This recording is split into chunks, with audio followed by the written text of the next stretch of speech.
In this video, we're going to be breaking down the new mid-season patch meta, and every single composition and meta centers around tanks. So we're going to be breaking down the tanks from best to worst, talk about what characters at the highest levels of play are the most dominant, and what characters you should be playing in your games. So we're going to break it all down, but do me a huge solid and smash that like and subscribe if you enjoy the content. Check me out on stream Monday, Wednesday, Friday, and the links down below, and let's get into it.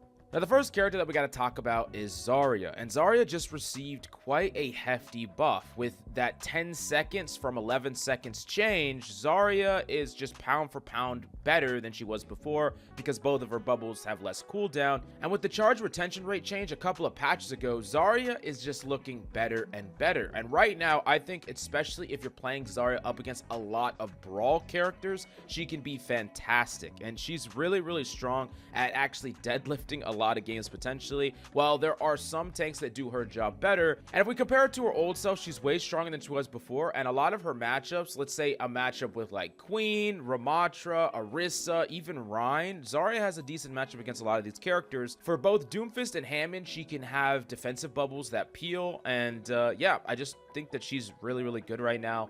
Definitely not like the top tank in the game, but a worthwhile pick on right maps that don't have a lot of verticality, or with a composition that can help you actually get charged with your bubbles. You can utilize your bubbles a bit better. So in like a brawl composition with maybe a May, a Reaper, a Cass, something like that. I'm going to put her in B tier right now. Now, next up, let's talk about Winston. And I think that if we talk about like the highest ranks of play, pro play, Winston can definitely be really good. I think he's really good against a lot of dive mirrors. He's really good at isolating enemy supports and helping his dives initiate better than some of the other quote-unquote dive options like Doomfist, Diva, and Wrecking Ball. But from a power level point of view, there's a lot of characters that are just seeing more play because Winston is just a little bit weak power level wise. I think in addition to that, for the vast majority of people at, you know, Masters and below, Winston is hard to play, and he's very demanding as far as the resources he needs. He needs divers to go with him. He needs ample amounts of support, and unlike someone that's a lot easier like Hammond, it doesn't really make sense, you know, because, and I'm not saying Hammond's easier from a mechanical point of view. I'm saying that Hammond is easier because he requires less team setup. He requires less overall heals. He requires less overall attention, while Winston is like more of a greedy dive-centric character, and he plays like really well with a dive comp. Hammond could play with like all kinds of different things like hit scans and other types of characters. All in all, I still think Winston is a good pick on maps like Nubani and some other high ground maps, but there's a lot of other competitive options I think for his slot, and I'm gonna put him you know, in the B tier. I think he's actually at the top of B tier. You could make an argument for a low A, but yeah, I'm gonna put him around here. Reinhardt, and this one is gonna be so controversial. I already know it right off the bat. We had a couple of controversial ones in our DPS one, but when we talk about the highest ranks of play, like GM plus or even top 500, Rein is very weak. He's underpowered. And you might be wondering, how could that be? Rein is one of the most dominant characters at the vast majority of ranks with crazy high win percentage. Rein would be what I would call a pub stomper, or like a ranked stomper. He really feasts on the positioning mistakes made by the enemy team. The overemphasis on fighting on objectives oftentimes put enemies right into the effective range of a Reinhardt. No one plays effectively around a Rein. And if we just think about, like, there's so many DPS, top DPS in the game, that just don't care about a Rein, like, at all. They, like, Widowmaker just really doesn't care. Tracer really doesn't care. Any of the flag characters just really don't care. Supports like Kiriko and Zen just don't care. Like, so many characters can really play around Doom. Dive compositions can go past him and ignore him. Characters like Doomfist can just zone him away. I mean, the list goes on and on. Rein has a huge amount of weaknesses, but the strengths that he has is that he can completely dictate a game against players that just aren't properly like playing their distance, playing their fundamentals. And yeah, I think that, like I said, he's a low rank pub stomper, but it actually extends all the way to even low GM. I mean, he just kind of dominates like the vast majority of ranks, except for like the upper ranks, when people start to play around him far better, which maybe I'll make a guide talking about how to play around Rein or play against Rein. You know, he falls off, and that's what this tier list is. This tier list is talking about the meta from the top down, and I'm putting Rein in the C tier. I think that Rein is probably the tank with the most clear-cut weaknesses, but also one of the best tanks to play at the vast majority of ranks, just because of how many mistakes people are making. It's kind of the whole Genji argument, where Genji has actually a pretty high win rate at the vast majority of lower ranks, even though he's kind of considered a high skill character, is because people make so many mistakes into Genji, and Genji punishes those mistakes. Rein, similar aspect here, and we're seeing it where if I was gonna do like a, you know, an average tier, or like even like masters and below, I would probably put Rein in A, maybe even S, but you know, for high rank tier list, I'm putting him in C. Now we got to talk about Sigma, and Sigma's kind of the opposite. Sigma has some of the highest win rates at the highest ranks of play. He's a pretty hard character to play, but there's maps that he's completely dominant on, and I think for the most part, Sigma is just incredibly strong. Now, he's not going to be able to be played on a number of different maps. He's not really good on many of the Koth maps. He's not good on maps where enemies could be on multiple sides of him. And he's not really that great on high ground-centric maps either. Like Dubani, he's not really that great until you get to like maybe third, and then he's okay. But the maps that he's good in, he's a slam dunk. And I actually think that if he was better on more maps, I think he'd be S. But because there are maps where he's like a must pick, and maps that he's like, you would never pick him, I'm putting him in A. Still a fantastic tank. Can definitely, you know, just completely shut off enemy DPS, pressure them out really well. I'm going to put him in the A tier. Wrecking Ball. I think that Wrecking Ball is kind of the best tank to be playing just generally. I mean, you don't even need to be insane on this character to climb on him. He works really well with both hit scans, which hit scans are insanely strong right now because you could slam and they could follow up. He also works really well with dive characters, meaning that he can play with a number of different DPS and supports. I mean, he can kind of play really greedy. You could have like Zen Brig, which is a really great support combo, but doesn't provide a lot of burst healing or anything like that. He doesn't need it. He's very self-sufficient. He works really well in ranked because he's self-sufficient, and I know that he had that mind change, which makes his ultimate not nearly as strong, but still, this character is phenomenal. Like, he's so freaking powerful. And yeah, I mean, I just have to put him in the S tier. I mean, just based on how much of the top ranks he's filling up slots, and just how strong his potential is, I'm going to put him in the S tier. I think he does have strong counters to him. You could play, you know, Zen Cast, High Burst. You could play a lot of DPS that kind of can relatively ignore him, like Mei. But still, I mean, he's just insanely powerful. Even without follow-up, and with follow-up, he just becomes nuts. Now let's talk about Roadhog. And Roadhog did get a pretty meaningful change. He got 1 less second on his hook because it was 8, but there was a bug that was making it 7, and then they changed it to 6, so they did give him a buff overall. But that still doesn't really fix the fundamental problems with his character. He just doesn't get to one-shot anybody, get guaranteed value, while CCing people into your team is good. And we went over like a VOD with someone like I'm Mushroom that we saw some phenomenal plays and potential with Hog. All in all, he is gonna be like underpowered. That's the best way to put him. And up against Anas, up against Zens, he kind of just has a really rough time. I think in long distance maps, he's not really good. He can't really create a lot of space. All in all, I'm gonna put him actually like in the bottom of C tier. I think that on all of the maps where you can CC people, he's like better at hooking people in pits than he was before, and it's actually pretty good. But for the most part, unless you're like insanely correct at Hog, yeah, he's just a bit underpowered. Let's talk about Junker Queen. Junker Queen's another weird one because I think that Junker Queen's a bit underpowered on paper, but in the right matchups and with the right team, Junker Queen could be completely dominant. Junker Queen can make a lot of space. The ultimate, if you are disciplined with playing around Suzu, you can get huge ults. And we're actually seeing quite a few Junker Queens have some success even in top 500 at the highest ranks of play.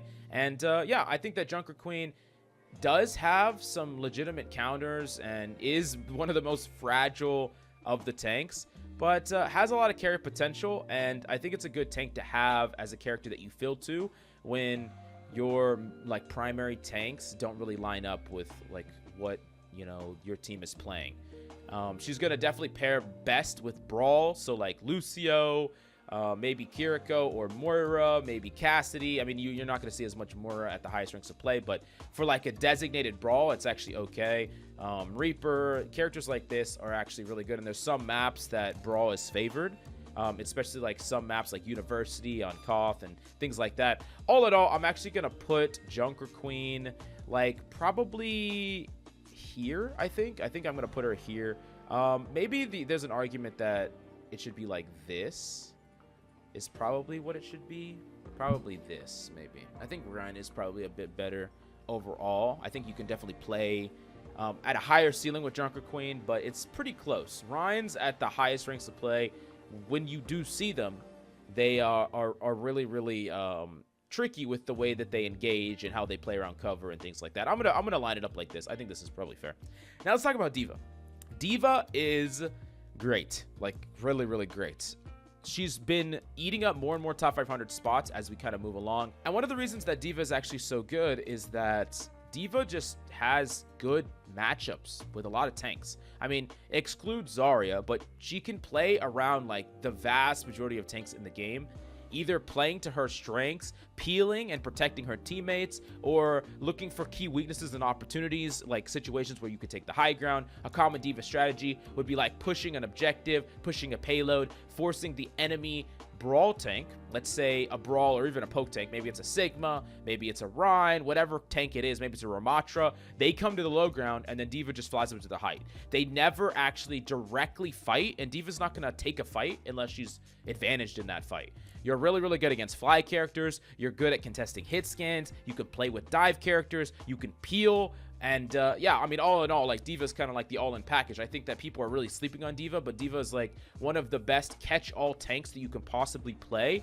That's good against just about everything. Doesn't have any key weaknesses or huge weaknesses that enemies can exploit. And it's kind of like the sky's the limit with this character. I think that Diva's an A-tier tank, really strong, only going to increase in pick rate, only going to eat up more top 500 spots as things move on.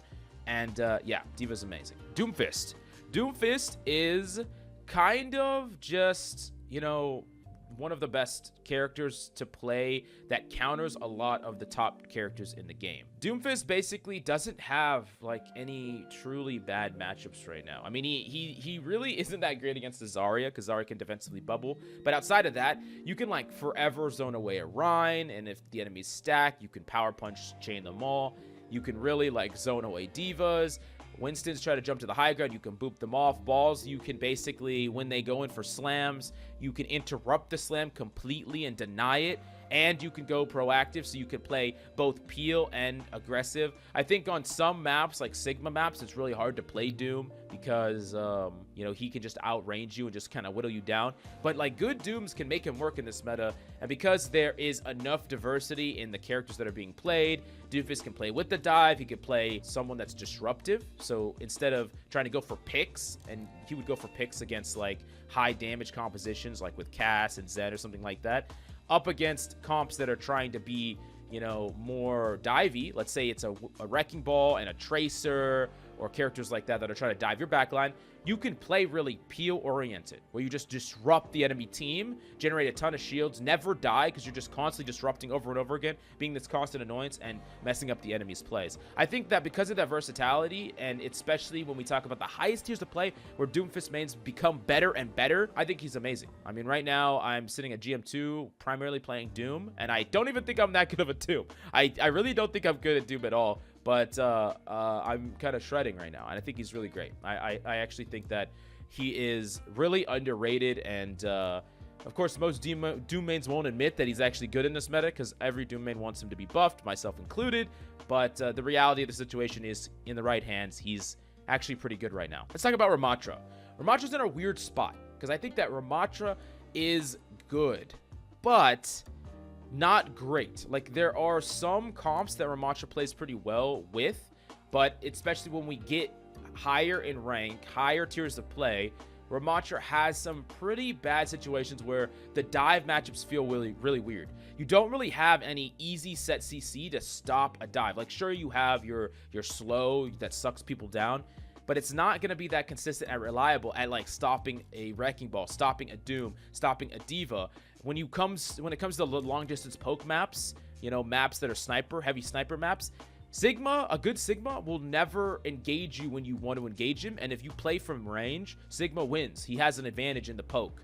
And then you want to brawl, and he just can't. Now, I think that a good Ramach could definitely play around dive. You know, you save your nemesis for him defensively, things like that. But Ramach is like a character that I think is just a little bit good against everything, but not great against anything. And you would rather have more specialized strengths, or like like power stacked strengths at the highest tiers of play. But for the vast majority of ranks, I think Ramach is a great character that not only teaches you how to play the game, but also doesn't really have any true like bad matchups. Almost every matchup is like you could make it up with skill. It's not outside of the range where you could make that up with skill. So yeah, I'm going to put Ramach towards the top of B tier. I think that Ramach is actually really strong, but I don't think Ramach even comes close to these characters. Arisa. Arisa is kind of weird because with the damage decrease from Arisa can be pretty weak. I mean, most tanks can kind of ignore Arisa. A lot of dive tanks will ignore Arisa. You know, characters like Zarya can out-brawl an Arisa, but I think that what Arisa's good at is kind of trying to play this anti-tank strategy. And what I mean by that is you're playing a tank that more or less just exists to deny the enemy tank. You're not really trying to go for any crazy plays anymore. Mid-fight javelin, an Ana into the wall, and kill her out of nowhere. You don't have the burst damage to do that as consistently anymore, if at all. But what you can do is you can perma javelin a freaking Hammond. You can perma javelin a Doom, get him away. You can zone away freaking Ramachras. And it's weird because you can play this brawl style against some poke characters like Sigma, although it's not going to really work against good Sigmas. But I do think that Arisa has a place as a character that is good to fill to and flex to when your team is really losing to the tank matchup, even in the highest ranks of play. And, you know, for the vast majority of ranks, I think that Arisa is actually a pretty good pick. And, you know, you're going to get a lot of free value just because you have so many crazy amounts of cooldowns, powerful cooldowns to cycle over and over again, which makes you really hard to die. You get extra benefit because for whatever reason, I mean, because people don't watch these videos, they target the Arisa over and over and over and over and over again. And we all know that the Arisa will not die. Like, Arisa will never die if you just keep shooting at her forever because she has all these cooldowns that will keep her alive, and you get extra win percentage from that. So I think that as you like decrease in rank, you get more value just by playing Arisa and being like this force that is just on the battlefield that's like almost demanding respect. And players don't know to like properly ignore Arisa and, you know, play around her cooldowns. But still, even in spite of all these things, I don't think that Arisa is fantastic or anything like that. I actually think that Arisa probably deserves, like, here. I'm actually going to do this. This one might be a bit controversial, but I'm going to move this around to be like this. I think that I'm moving Rein up because I think that Rein's still a bit better than these. I think Junker Queen's kind of close to Rein, but there's definitely clear distinctions between each of these tiers. And I'm going to put Rein a little bit higher. I think maybe I was a little too hard on Rein. I'm going to put him a little bit higher up, but still, this is my definitive tank tier list. I think this is where the meta is lining up at the top ranks of play. If you want me to do one for the average or middle ranks of play for a tier list for tanks, I can definitely do that. Let me know in the comments down below. But also, let me know if you agree or disagree with any of the picks I have here. Smash the like, subscribe if you enjoy the content. Check me out on stream, and I'll see you next time.